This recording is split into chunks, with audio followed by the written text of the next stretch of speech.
अनंत कोटी ब्रह्मांड नायक राजाधिराज योगीराज परमब्रह्म सच्चिदानंद सद्गुरु श्री साईनाथ महाराज की जय।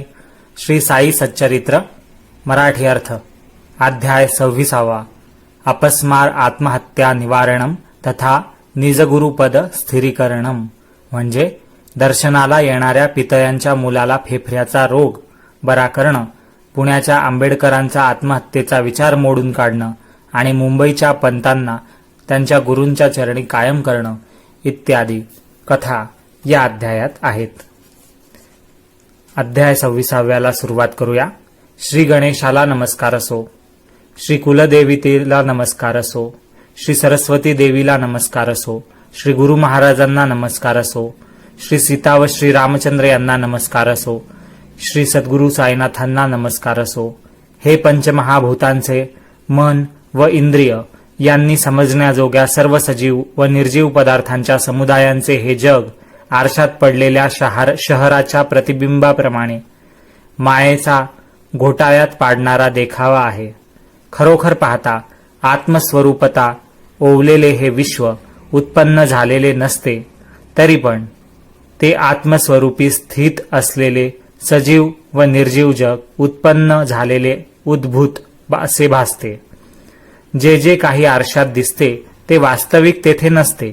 जसे झोपेत मनाची प्रवृत्ती असेल त्याप्रमाणे दृश्य दिसते स्वप्नात, परंतु जागे झाल्यावर ते नाहीसे होते। यासाठी पहा एकनाथी भागवत अध्याय 2 यामध्ये 508वी ओवी अशी आहे की पुरुषासी जो प्रपंचु दिसे तो नसताची मिथ्या आभासे, जेविका एकलाप निद्रावशे स्वप्ना माझी निजमानसे जगकल्पी। याचा अर्थ असा की जागृतावस्था प्राप्त झाली की स्वप्नात अनुभवलेला संसार वितळून जातो, विरघळून जातो आणि सद्गुरूकडून महावाक्याचा उपदेश झाला की अभेद ज्ञानाचा आनंदाचा प्रकाश प्रकट होतो। यासाठी पहा अध्याय 10 मध्ये ओवी 67वी अशी आहे की नियत गुरुशी होता सख्य द्वैत जाऊनी होय ऐक्य तत्वमसी महावाक्य तयाची साक्ष तो दावी। म्हणजे जगाचे अस्तित्व प्रकट होण्याचे आणि कशावरही अवलंबून न राहणारे सत्ता केंद्र असा जो ईश्वररूप गुरुरूपी आत्मा आहे, ईश्वर स्वरूप गुरुरूपी आत्मा, तो जेव्हा प्रसन्न होतो तेव्हाच याची प्रचिती येते। स्वयंप्रकाशित आणि सत्स्वरूप असे हे आत्म्याचे स्वरूप आहे आणि तेथे हा पंचमहाभूतांचा व माया कौतुकाचा खेळ आहे। ब्रह्मापासून ते गवताच्या काडीपर्यंत विस्तारलेले हे पंचमहाभूतांचे जगत सर्व कल्पित असून केवळ मायेचा देखावा आहे।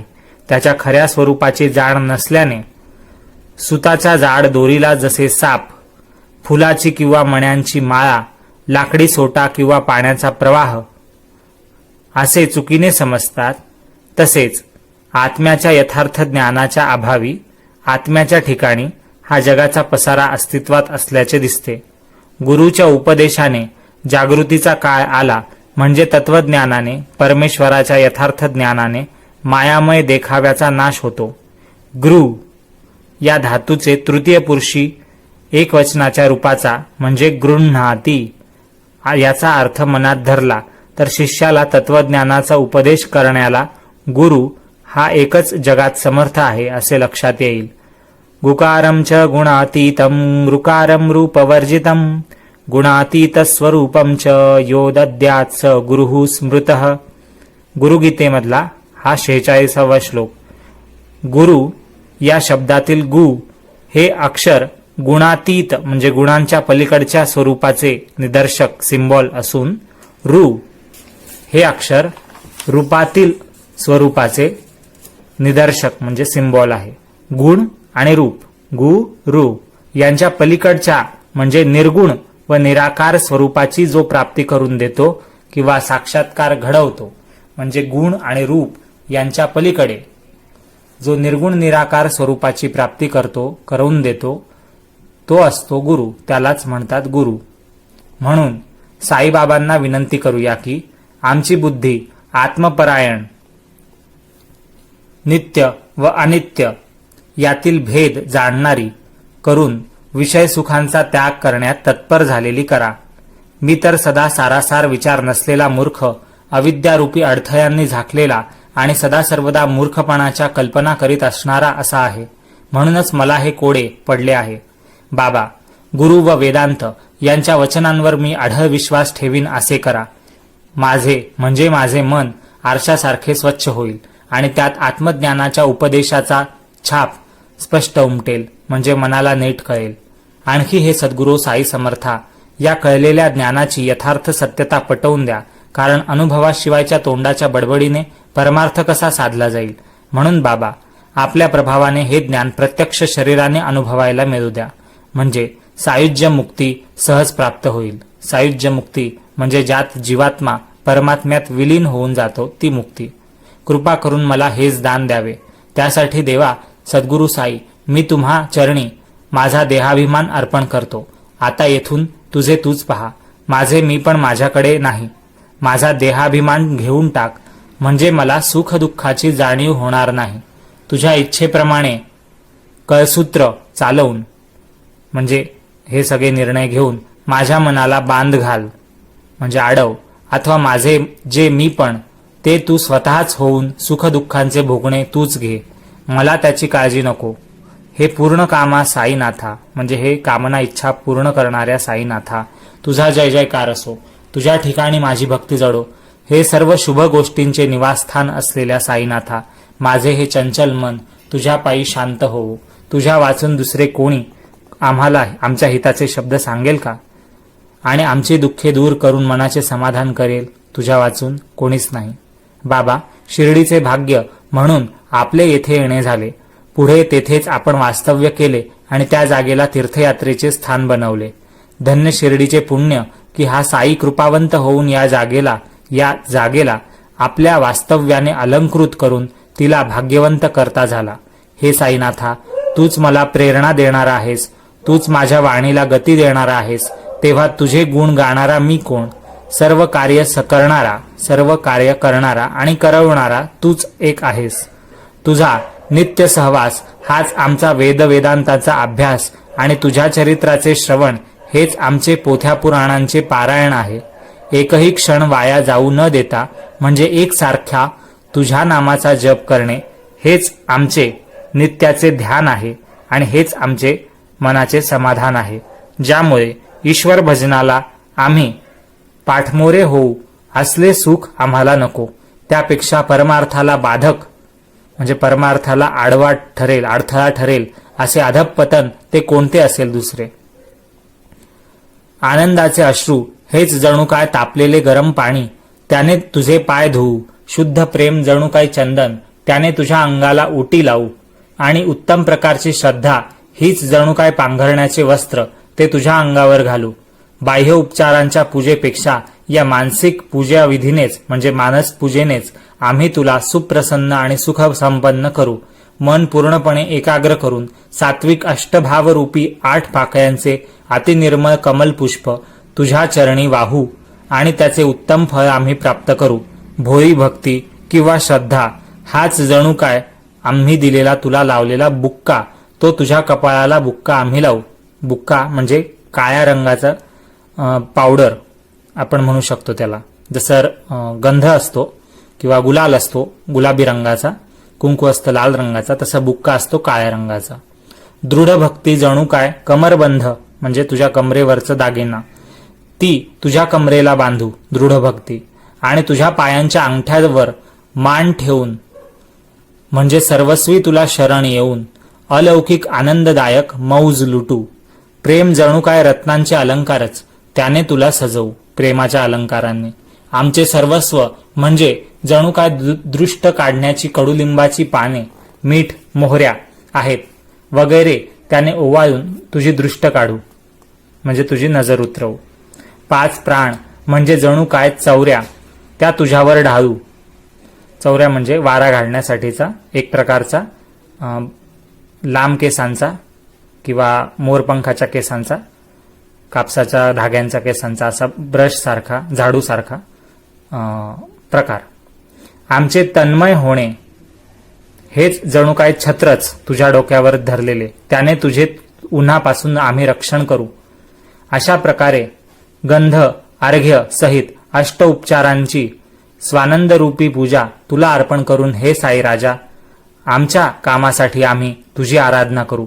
अशाच प्रकारची मानसिक पूजा कैलासवासी हरिभक्तपरायण दासगणूंनी त्यांच्या श्री साईनाथ स्तवन मंजरीत 112 ते 14 आणि 119 ते 122 या ओव्यांमध्ये केलेली आहे.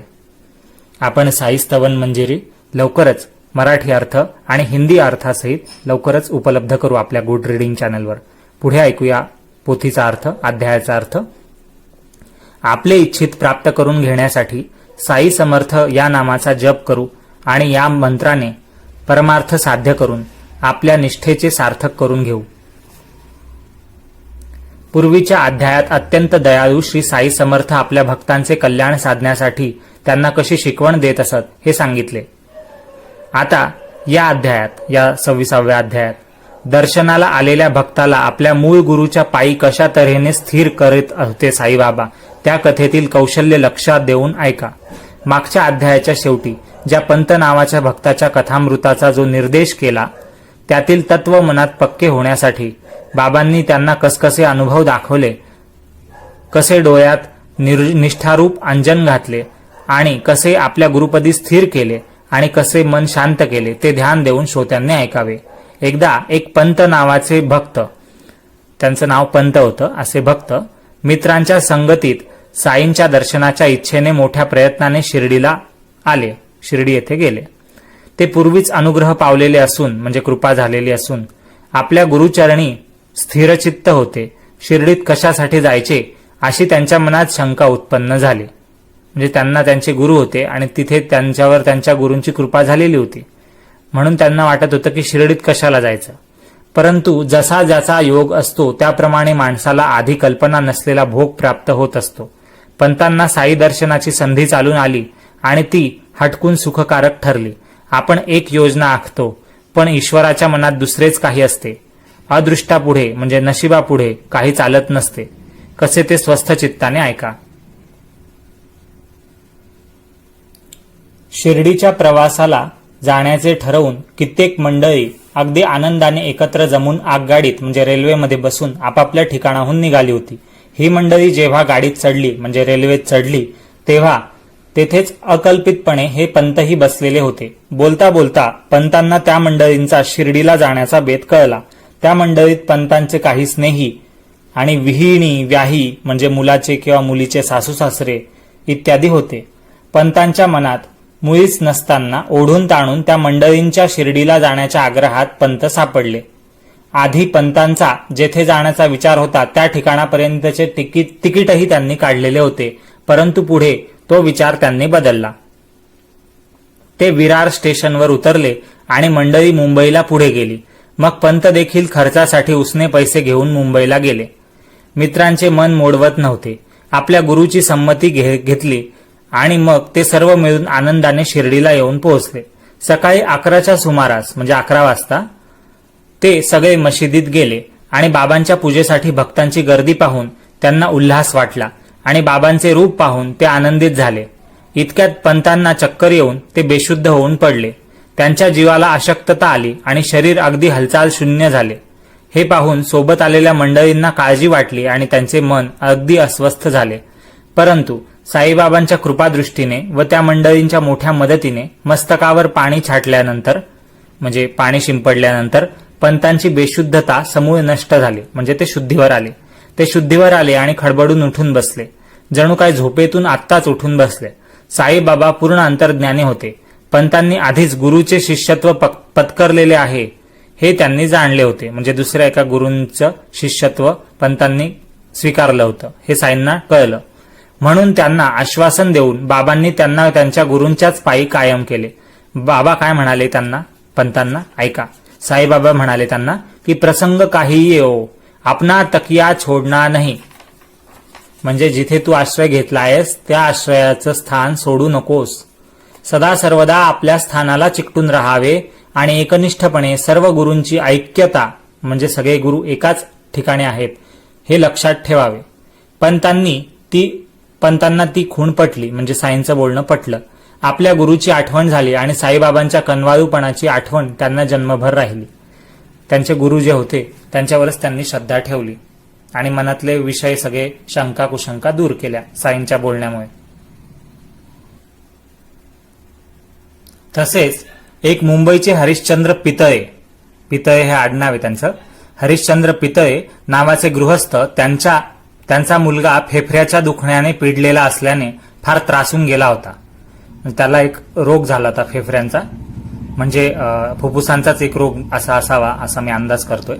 देशी विदेशी डॉक्टर झाले पण काही एक उपाय चालला नाही.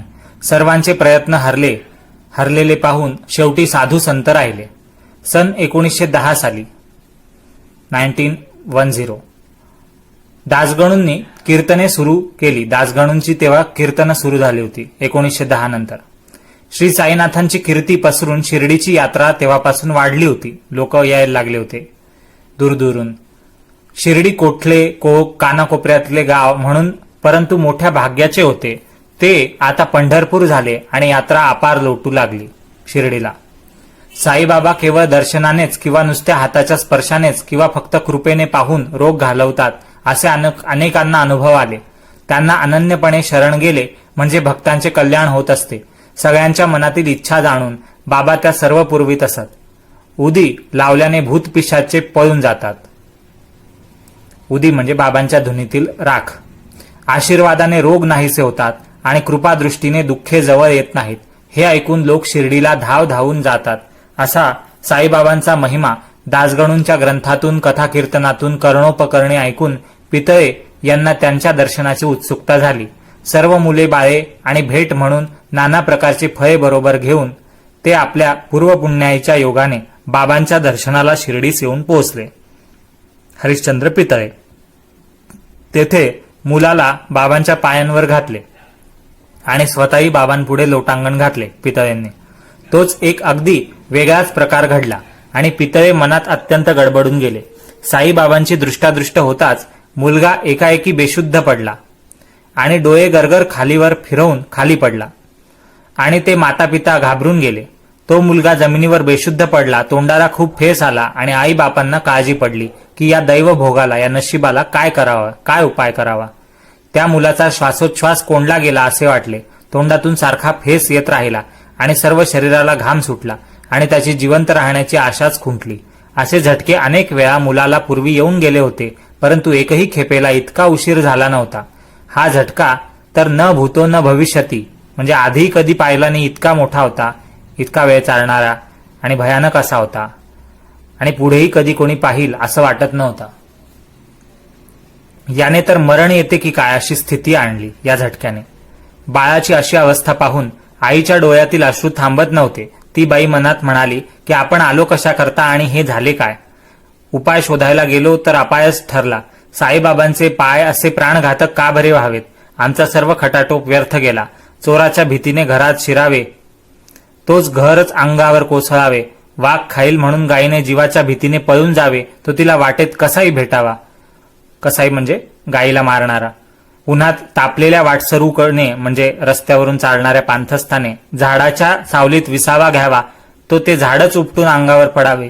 देवावर श्रद्धा ठेवून पूजेसाठी जावे, तो देऊळच अंगावर कोसळावे. असे हे झाले पहा, असं ती बाई स्वतःशी म्हणायला लागली. त्या मुलाची आई, पितळेंची बायको. बाबा मग त्या पितळे माता पित्यांना आश्वासन देत म्हणाले, साईबाबा म्हणताय त्यांना की थोडा मनात धीर धरा, त्याला नीट काळजीपूर्वक उचलून न्या, त्याची शुद्ध परत येईल. मुलाला आपल्या निवासस्थानी घेऊन जा. एक घडी भरली की त्याच्या शरीरात प्राण येईल. आता उगीच घाई करू नका. एक घडी म्हणजे एक घटका म्हणजे 24 मिनिटं. तेव्हा घड्याळ मोजण्याचं वेगळे प्रमाण आपल्या मराठी परंपरेनुसार, भारतीय परंपरेनुसार होते. तर घटका मोजायचे. घटका म्हणजे काय, तर 24 मिनिटांचा जो वेळ आहे त्याला एक घटका किंवा एक घडी म्हणायचे. तर साईबाबांनी सांगितलं की एक घडी म्हणजे 24 मिनिटं, म्हणजे आपण समजू की अर्धा तास. अर्धा तासात त्याच्या शरीरात प्राण येईल बुवा परत, तुम्ही चिंता करू नका. असं साईबाबा त्याच्या आईवडिलांना म्हणाले. पुढे त्यांनी तसेच केले. त्या मुलाला तिथून ते घेऊन गेले आणि बाबांचे बोल खरे झाले. कुटुंबासह पितळ्यांना आनंद झाला आणि त्यांच्या मनातल्या कुशंका पार विरघळून गेल्या. मग पितळे आपल्या पत्नीसह बाबांच्या दर्शनाला आले आणि अत्यंत नम्रपणे त्यांनी साष्टांग नमस्कार केला. आपला मुलगा उठलेला पाहून म्हणजे शुद्धीवर आलेला पाहून आभारपूर्वक मनात आनंदित होऊन ते बाबांचे पाय दाबीत बसले. मग बाबांनी त्यांना हसत विचारले की आता तरी त्या शंका कुशंकांच्या लहरी शांत झाल्या का? जो विश्वास ठेवील आणि धीर धरेल म्हणजे श्रद्धा आणि सबुरी त्याचे श्रीहरी रक्षण करेल, असे साईबाबा म्हणाले. पितळे मूळचे श्रीमंत, चांगल्या कुळातले आणि लोकांमध्ये प्रसिद्ध पावलेले होते. त्यांनी बाबांना फळपान अर्पण केले आणि जमलेल्या लोकांना मेवा मिठाई वाटली. त्यांचे कुटुंब फार सात्विक, प्रेमळ आणि श्रद्धाळू व भाविक होते. कुटुंब म्हणजे त्यांची पत्नी. त्या बाबांकडे टक लावून मशिदीत खांबाजवळ बसत असत, म्हणजे पितळेंची पत्नी. बाबांकडे पाहता पाहता त्यांचे डोळे अश्रूंनी भरून येत असत. असे सारखे होत असलेले आणि त्यांच्या प्रेमाची नवलाई पाहून बाबा सुद्धा आपले भान अगदी विसरत असत. जसे देव तसे संत, तेही भक्तांच्या अगदी ताब्यात असतात. त्यांना जे अनन्यपणे भजतात म्हणजे त्यांचं पूजन करतात, त्यांना शरण जातात, त्यांच्यावर ते कृपा करतात साई. असो, ती मंडळी जाण्यासाठी निघाली आणि मशिदीत दर्शनाला आली. बाबांची आज्ञा आणि उदी घेतली आणि निघण्याची तयारी केली. इतक्यात बाबांनी खिशातून 3 रुपये काढले आणि पितळ्यांना जवळ बोलून काय म्हणाले साईबाबा ते ऐका. साईबाबा म्हणाले पितळ्यांना की बापू, तुला मी पूर्वी 2 रुपये दिले होते, त्यात हे 3 ठेवून सगळ्यांची यांची पूजा करत जा, तुझे कल्याण होईल, असं साईबाबा म्हणाले. पितळ्यांनी हातात ते 3 रुपये घेतले आणि बाबांचा प्रसाद म्हणून त्यांचा आनंदाने स्वीकार केला. बाबांच्या पायांवर त्यांनी लोटांगण घातले आणि म्हणाले, पितळे साईबाबांना म्हणाले की महाराज, माझ्यावर कृपा असू द्या. पितळे मनात विचार करू लागले की माझी तर शिर्डीला ही पहिलीच फेरी, मग बाबा हे काहीतरी काय म्हणतात की बुवा आधी 2 रुपये दिले होते आणि ते नीट जपून ठेव आणि हे 3 रुपये घे, आधी कधी दिले बुवा, असे पितळे विचार करताय. मग बाबा हे काहीतरी काय म्हणताय हे मला निश्चित कळत नाही. बाबांना मी कधी पूर्वी पाहिले नाही, मग हे पूर्वी 2 रुपये मला त्यांनी कसे दिले? त्यांच्या या बोलण्याचा अर्थ कसा स्पष्ट होईल?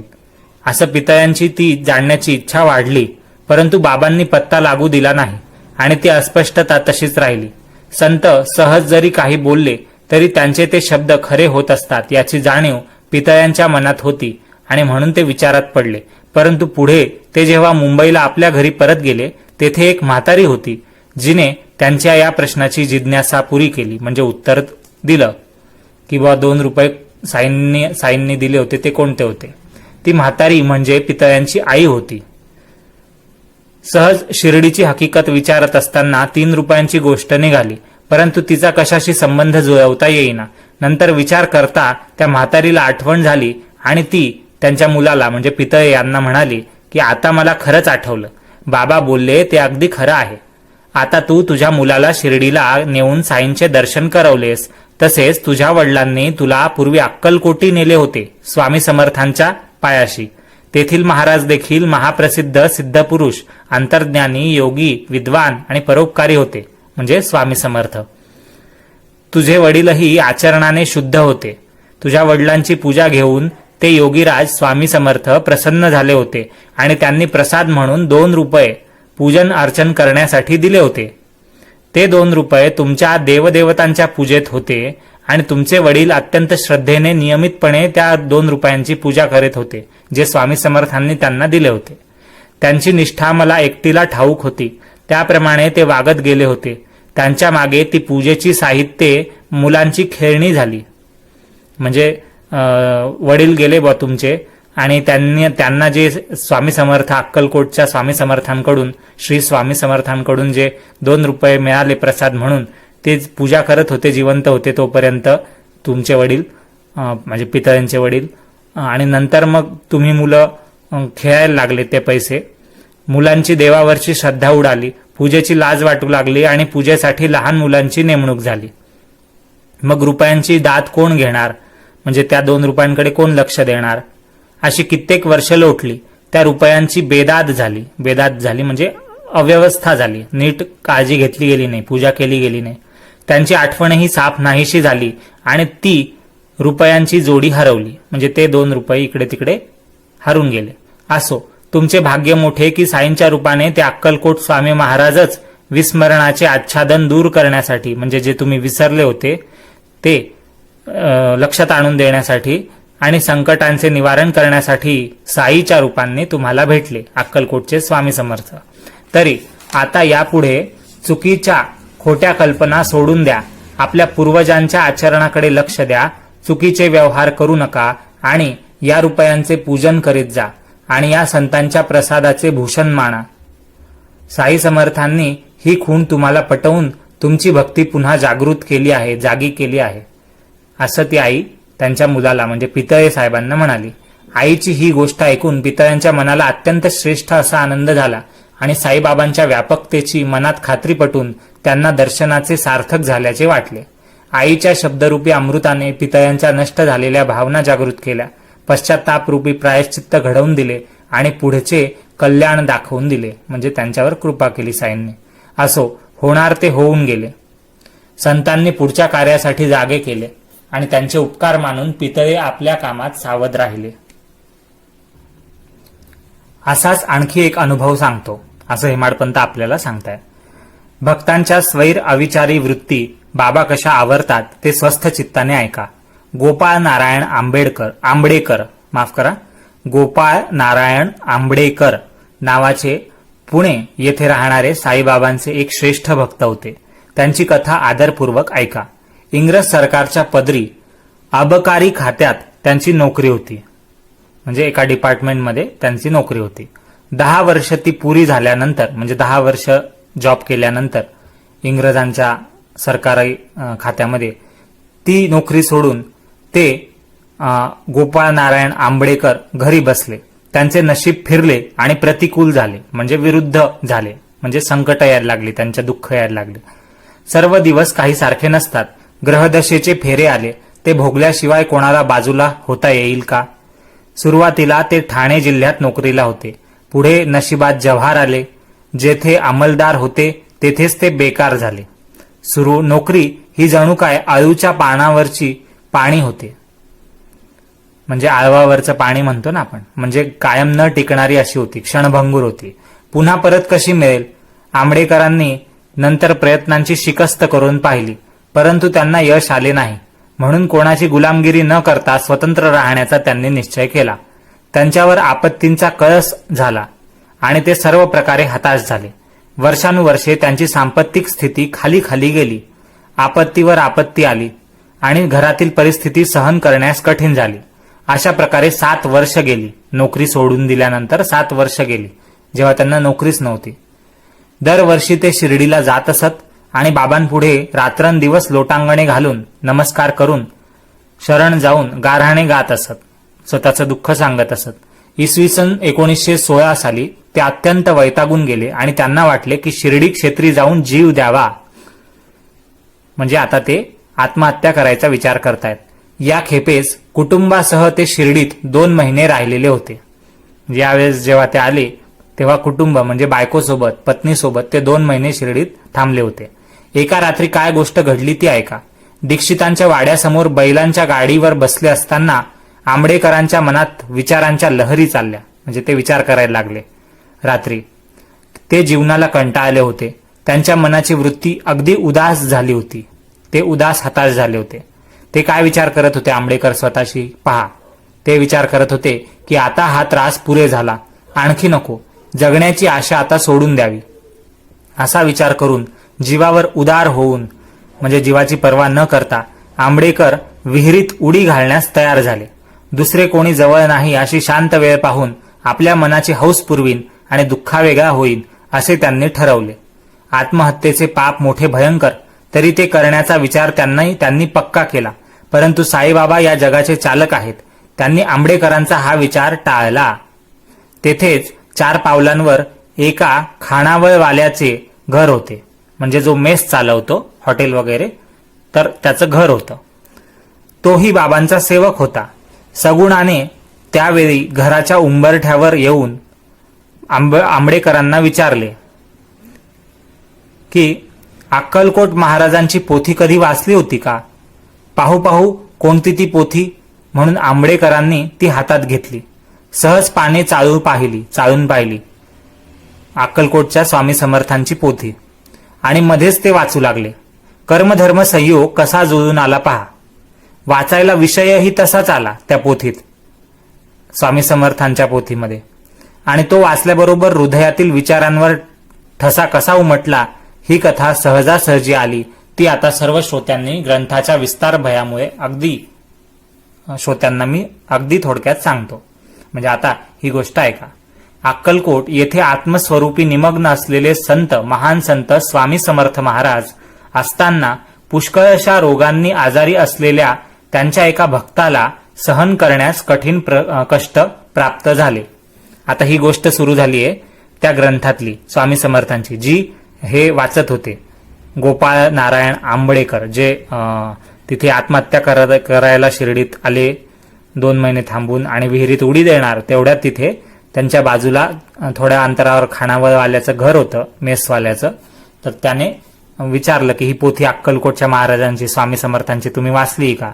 आणि मग आंबडेकरांनी ती पोथी वाचायला सुरुवात केली. मध्येच कोण एक पान वाचायला सुरुवात केली तर त्याच्यात ही गोष्ट आली. ती गोष्ट आता आपण ऐकूया, ज्यात स्वामी समर्थांचं लीला आपल्याला दिसेल.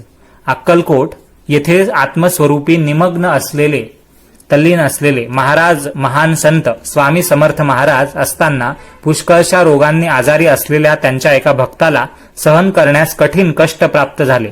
रोगांपासून मुक्त होईन म्हणून बरेच दिवस त्याने महाराजांची सेवा केली होती. आता ते कष्ट सहन होत नव्हते म्हणून तो भक्त फार उद्विग्न झाला.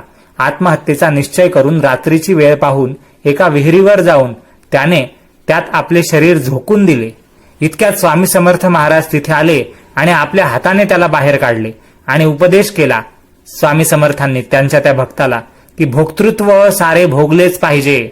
म्हणजे प्रारब्धाने, नशिबाने जे भोगण्यास आलेले सुखदुःख आहेत ते सगळे अनुभवलेच पाहिजेत. आपल्या पूर्वकर्माप्रमाणे, म्हणजे या जन्मातल्या किंवा मागच्या जन्मातल्या केलेल्या कामांमुळे व्याधी, कुष्ठ म्हणजे रोग, क्लेश म्हणजे चिंता किंवा रोग यांचे भोगणे पूर्ण झाल्याशिवाय हत्या योग अवलंबून सुटका कशी होईल? म्हणजे जे काही तुला कर्म केले त्यामुळे तुला व्याधी आहेत, रोग आहेत, चिंता, क्लेश, दुःख आहेत, ते तुला भोगावे लागतील. त्याच्याशिवाय तू आत्महत्या करणं, हत्या करणं, स्वतःला मारणं, याच्यातून त्याची सुटका कशी होईल? ते भोग तर भोगावेच लागतील. हा भोग अपुरा राहिला तर पुन्हा दुसरा जन्म घ्यावा लागेल. म्हणून तसेच कष्ट थोडे आणखी सहन करून घे आत्ताच, याच जन्मात जिवंतपणी. आत्महत्या करणारा होऊ नकोस, असं स्वामी समर्थ म्हणाले. अक्कलकोटचे स्वामी समर्थ त्यांच्या त्या भक्ताला म्हणाले, जो आत्महत्या करायला रात्री विहिरीत उडी मारायला निघाला होता. ही समयोचित कथा वाचून, समयोचित म्हणजे योग्य वेळेची कथा वाचून आंबडेकर मनात थक्क झाले, काय निघाले होते. आणि आता स्वामी समर्थांच्या पोथीच्या रूपाने इथे साईच आलेत जणू, स्वामी समर्थच आलेत जणू, असं त्यांना वाटलं. आणि बाबांची व्यापकता पाहून, की सगळीकडे बाबांचं लक्ष आहे असं पाहून आपल्या जागी एकदम ते स्वस्थ बसले. आंबडेकर मनात समजले की प्रारब्ध म्हणजे नशिबात जे लिहिलंय, कर्माचे फळ भोगायचे ते भोगलेच पाहिजेत, असे बाबांनी योग्य वेळी सुचवले. म्हणून भलते साहस मी केले नाही. हा दृष्टांत म्हणजे जणू काय आकाशवाणीच बोलली असे आंबडेकरांना वाटले आणि त्यांची साई चरणी आसक्ती जडली. खरोखरच साईबाबा असंभवनीय घटना घडवून आणतात, म्हणजे ज्या संभव नाही आहेत, अशक्य आहेत अशा घटना घडवून आणतात, प्रत्यक्ष करतात. आता ते काय म्हणताय पहा. सगुणाच्या तोंडून हा साईंचा इशारा या पोथीद्वारे मिळण्यास थोडासा का उशीर झाला असता तर जन्माचा मातेरा झाला असता. म्हणजे मी आत्महत्या करून मोकळा झालो असतो जर थोडा उशिरा ही पोथी मला मिळाली असती तर. म्हणजे योग्य वेळ मिळाली आणि माझा प्राण वाचला. माझ्या प्राणाला मी मुकलो असतो, नाही तर कुटुंबाचे भयंकर नुकसान केले असते, पत्नीवर अनर्थ ओढवला असता आणि स्वार्थ व परमार्थ दोन्ही घालवून बसलो असतो, असं ते विचार करतायत आंबडेकर. पोथीचे निमित्त करून बाबांनी सगुणाला प्रेरणा दिली. सगुणा तो भक्त की ज्याने ती पोथी आणून दिली स्वामी समर्थांची, आणि विचारलं, जो मेस चालवणारा, खानावळ चालवणारा जो होता, त्याने विचारलं होतं आंबडेकरांना की तुम्ही ही पोथी स्वामी समर्थांची वाचली का? तर तो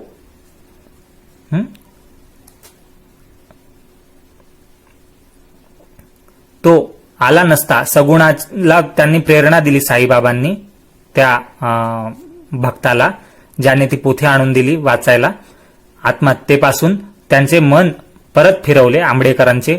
असा प्रकार घडला नसता तर आंबेडकर बिचारा फुकट जीवाला मुकला असता. परंतु जेथे साईसारखा तारणारा म्हणजे तारण करणारा, वाचवणारा असेल, तेथे मारणारा काय करू शकेल?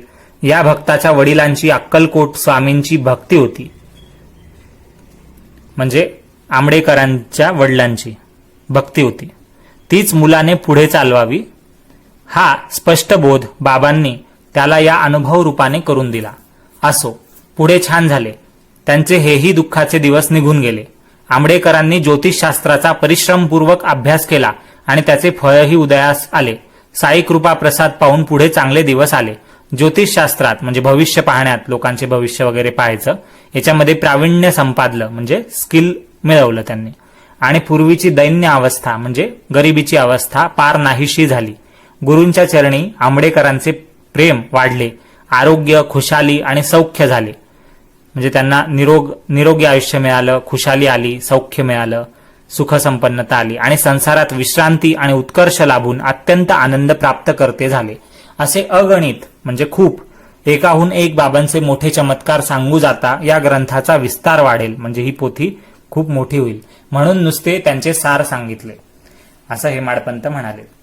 हेमाडपंत जे लेखक आहेत या ग्रंथाचे, साई सच्चरित्राचे, ते पुढे म्हणतायत की हेमाडपंत म्हणजे ते स्वतः साईबाबांना शरण आले आहेत. पुढील अध्यायात श्याम्याला बाबांनी विष्णू सहस्त्रनामाचे दान कसे केले याचे गोड वर्णन होईल. श्यामा म्हणजे माधवराव नको नको म्हणत असताना त्याच्यावरच्या अनिवार्य प्रेमामुळे बाबा बळजबरीनेच विष्णू सहस्त्रनाम त्याचे सुंदर महात्म्य सांगून देतील. आता काळजीपूर्वक पुढची ती कथा तुम्ही ऐका. अनुग्रहाची वेळ येता शिष्याची मुळीच इच्छा नसताना बाबा तो अनुग्रह म्हणजे ती कृपा देताना दिसतील. सद्गुरूच्या घरी अनुग्रह करण्याची तऱ्हा पद्धत कशी अलौकिक म्हणजे जगावेगळी असते हे या अध्यायात दिसून येईल. श्रोत्यांनी ती कथा आदरपूर्वक ऐकावी. हा साई सर्व गुणांची खाण आहे, कल्याणाचे कल्याण आहे. त्याचे चरित्र पवित्र आणि पुण्यकारक आहे. सुदैवानेच ते ऐकायला मिळते. सर्वांचे कल्याण असो. अशा प्रकारे संत आणि सज्जन यांनी प्रेरणा केलेल्या भक्त हेमाडपंत यांनी रचलेल्या श्री साई समर्थ यांच्या सत्यचरित्राचा अपस्मार आत्महत्या निवारणम तथा निज गुरुपद स्थिरीकरणम नावाचा 26वा अध्याय समाप्त झाला, संपूर्ण झाला. श्री सद्गुरू साईनाथांना अर्पण असो. सर्वत्र मंगल असो. शुभम भवतु. ओम साईराम. अध्याय 26 संपला. यानंतर 27वा असेल अध्याय दीक्षा अनुग्रह दानम, जो उद्या तुम्ही ऐकाल. गुड रीडिंग चॅनलला सबस्क्राईब करा लाल बटनवर क्लिक करून आणि बेल आयकॉनवर क्लिक करा. ऑल नोटिफिकेशन्स हे ऑप्शन निवडा, म्हणजे येणाऱ्या प्रत्येक व्हिडिओची पूर्वसूचना योग्य वेळी व्हिडिओ इकडे इंटरनेटवर युट्यूबवर उपलब्ध झाल्याबरोबर तुम्हाला मिळेल. एकादशी महात्म्य, 16 सोमवारच्या व्रतकथा आणि गणपतीच्या आराधना, गणपतीचे स्तोत्र वगैरे आरत्या वेगवेगळ्या यांचे अर्थ तुम्हाला आपल्या चॅनलवर मिळतील. तुम्ही आपल्या चॅनलचं नाव व्हिडिओच्या खाली आहे गुड रीडिंग, तिथे जाऊन किंवा डिस्क्रिप्शनमध्ये खाली वेगवेगळ्या प्लेलिस्ट दिलेल्या आहेत, त्या प्लेलिस्टवर क्लिक करून तुम्ही सगळे व्हिडिओ पाहू शकतात आतापर्यंत आलेले आपल्या चॅनलवर असलेले. आणि येणाऱ्या पुढच्या व्हिडिओसाठी तुम्ही ऑल नोटिफिकेशन्सला क्लिक करा, सबस्क्राईब करा. सभासद होण्यासाठी म्हणजे सबस्क्रायबर बनण्यासाठी तुम्हाला एकही पैसा खर्च करायचा नाहीये, पण तुम्ही सभासद बनल्यामुळे, सबस्क्रायबर झाल्यामुळे किंवा नुसतं सबस्क्राईब बटनवर क्लिक केल्यामुळे आपलं चॅनल अधिकाधिक लोकांपर्यंत पोहोचेल. हे युट्यूबच्या पॉलिसीनुसार आहे. आणि मी विनंती करतो की तुमच्या मनात ज्या काही शंका असतील किंवा तुम्हाला काही सांगायचं असेल, शेअर करायचं असेल, तुम्हाला हा माझा प्रयत्न कसा वाटतो आहे, हे चॅनलवरचे व्हिडिओ कंटेंट कसा वाटतो आहे, त्यात काही चुकतंय का, हे तुम्ही कमेंट सेक्शनमध्ये अभिप्राय देऊन तुमचे कळवा. आणि हा व्हिडिओ आवडला असेल, इतर व्हिडिओ आवडले असेल तर लाईक करा आणि तुमच्या आप्त परिवाराला, मित्रइष्टांना तुम्ही नक्की हे व्हिडिओ शेअर करा, त्यांच्याशी शेअर करा. पुन्हा भेटूया 27व्या पुढच्या अध्यायात. 53 अध्यायापैकी 27वा अध्याय आपण उद्या पाहूया. हरिओम तत्सत.